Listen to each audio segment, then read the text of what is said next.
Assalamualaikum warahmatullahi wabarakatuh. Selamat pagi, salam sejahtera bagi kita semua.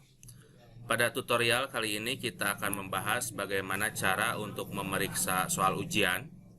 Langkah pertama kita masuk ke elearning.appkip.unpas.ac.id. Kemudian masukkan NIDN Bapak Ibu.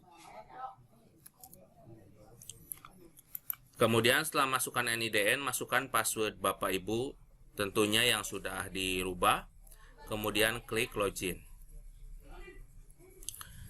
Untuk tutorial kali ini kita akan membahas mengenai tata cara melakukan penilaian soal UTS dalam bentuk uraian. Kemudian setelah itu klik pedagogik,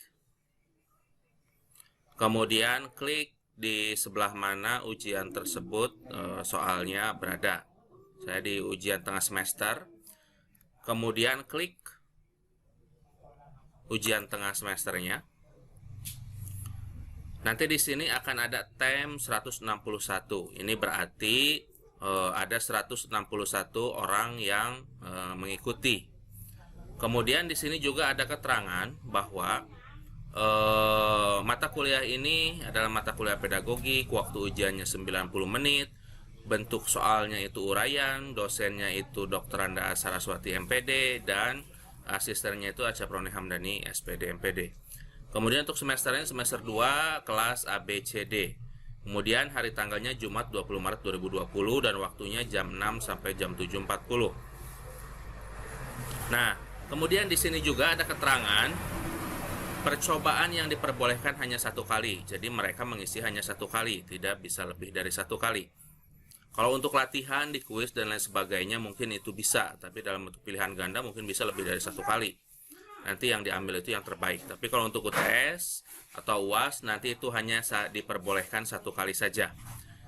Kemudian di sini ada batas waktu 1 jam 30 menit. Ini semuanya by system. Jadi ketika kita sudah set, ketika membuat soal uraian, untuk informasi mengenai soal uraian Bapak Ibu bisa melihat di tutorial tentang soal uraian. Kemudian setelah itu Bapak Ibu klik segitiga kalau mau menilai. Kemudian di sini kita menggunakan manual grading seperti itu. Sebenarnya kita bisa lihat, coba di sini ada grade, ada apa saja. Nah di sini kita akan menilai satu persatu. Kemudian kita back lagi, jadi lebih baik di manual grading. Jadi kalau di yang pertama ini di grade itu nanti akan muncul semuanya. Semuanya akan muncul. Kemudian di sini ada yang tidak mengisi. Nah, kalau mata kuliah saya ini soalnya ada 7, kemudian mahasiswa diizinkan untuk mengisinya itu hanya 5. Berarti ada sebagian soal yang di Cakara ini tidak diisi oleh mahasiswa. Jadi di sini semuanya tampil. Nah, seperti itu. Kemudian di sini ada respon. Bisa klik Bapak Ibu respon. Nah ini responnya. Jadi ini Aprilia jawabannya gitu seperti itu. Jadi nanti kalau Bapak Ibu screen capture ini sudah lumayan banyak Bapak Ibu ya. Jadi bisa saja nanti di print kemudian nanti dilihat, kalau tidak mau menilainya di komputer bisa seperti itu. Kemudian di sini ada statistik, kita lihat. Nah statistik ini nanti ada ininya, ada statistiknya seperti pembobotan dan lain sebagainya di sini itu ada gitu. Nah ini bisa di download semuanya Bapak Ibu ya, dalam bentuk Microsoft Excel dan lain sebagainya bisa di sini. Kemudian di sini juga ada keterangan kuis dimulainya kapan dan lain sebagainya seperti itu. Kemudian kita yang akan menjadi tujuan utama yaitu manual grading. Manual grading kita akan memberikan penilaian terhadap mahasiswa. Kemudian di sini ada beberapa keterangan. Di sini ada question name, itu soal nomor berapa. Kemudian to grade itu yang belum dinilai. Kemudian already grade ini adalah yang sudah dinilai. Kemudian total, ini ada total keseluruhan. Seperti itu. Total keseluruhan mahasiswa yang mengikuti. Mungkin Bapak Ibu di sini akan bertanya-tanya, di sini ada yang 158, 105, 154. Kenapa tidak semua peserta itu 161? semuanya menjawab. Nah, seperti yang sudah saya kemukakan bahwa tadi untuk jumlah peserta itu tidak semuanya mengisi 161. Dikarenakan untuk mata kuliah ini mengizinkan peserta untuk memilih 5 soal dari 7 soal yang tersedia, seperti itu. Kita akan coba memberikan penilaian, Bapak Ibu. Saya akan coba klik di to grade. Kalau Bapak Ibu ingin mengubah nilai bisa di sini, di update seperti itu. Tapi kalau belum sama sekali memberikan nilai, kita klik di sini, to grade. Kita akan coba nanti already get it seperti apa. Nah, kemudian kita bisa baca jawaban mereka, kemudian kita identifikasi dulu soalnya. Setiap orang pernah mendengar tentang perkataan pendidikan, dan setiap orang pernah mengalami pendidikan, atau setiap orang sebagai orang tua, guru telah melaksanakan pendidikan. Namun, tidak setiap orang mengerti dalam arti yang sebenarnya apa pendidikan itu, dan tidak setiap orang mengalami pendidikan atau menjalankan pendidikan sebagaimana mestinya. Untuk mengalami dan menjalankan pendidikan sebagaimana mestinya, kita harus memahami terlebih dahulu hakikat pendidikan dalam arti khusus dan arti luas. Jelaskan definisi pendidikan dalam arti khusus dan arti luas, kita berikan contohnya. Nah, kemudian kita baca pendidikan dalam arti khusus. Dalam arti khusus ini Langpel mengemukakan bahwa seperti ini, orang dewasa untuk mencapai kedewasaannya. Kemudian pendidikan dalam arti luas. Pendidikan dalam arti luas merupakan usaha manusia untuk meningkatkan kesejahteraan hidupnya yang berlangsung sepanjang hayat. Pendidikan pada hakikatnya merupakan suatu usaha yang disadari. Nah, berdasarkan kata-kata kunci yang mereka jawab, maka saya akan memberikan penilaian di sini. Di sini itu sudah ada ininya, sudah ada pengaturannya 0,80. Bapak Ibu bisa lihat, kalau tidak tahu ini 0,80 dapat dari mana, kemudian penyetingannya bagaimana, itu Bapak Ibu bisa lihat di tutorial tentang membuat soal uraian. Kita akan nilai 0, menggunakan koma Bapak Ibu ya, jangan menggunakan titik. 0,48 dari 0,80. Kemudian kalau sudah Bapak Ibu, nanti bisa save and go to next. Nah, kemudian di sini juga ada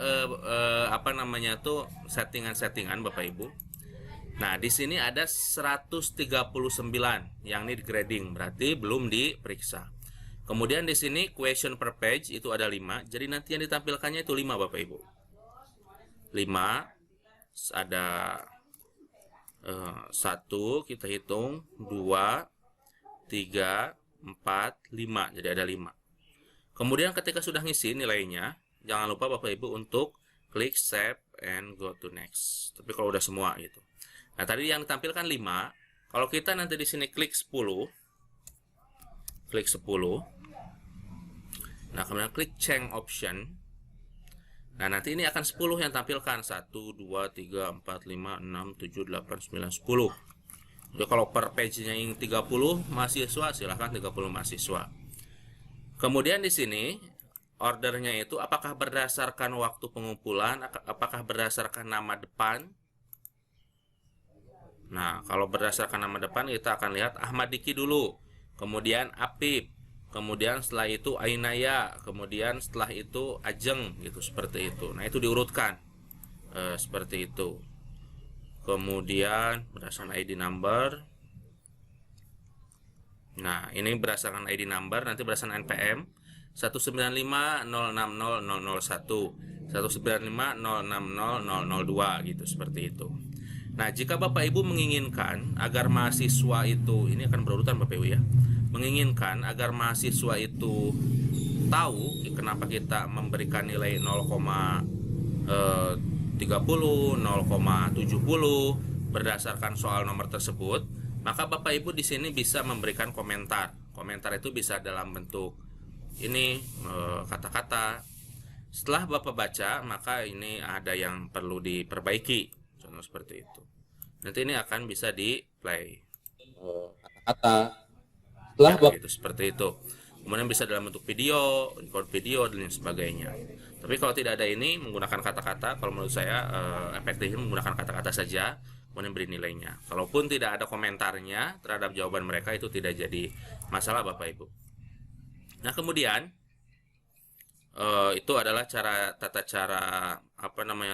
cara untuk memberikan penilaian secara manual terhadap soal uraian yang sudah diberikan gitu, seperti itu Bapak Ibu. Untuk soal dalam bentuk isian dan soal dalam bentuk pilihan ganda itu akan secara otomatis, namun nanti akan kami berikan juga tutorialnya. Terima kasih Bapak Ibu sudah menyaksikan tutorial ini. Semoga kita selalu berada dalam kesehatan. Assalamualaikum warahmatullahi wabarakatuh.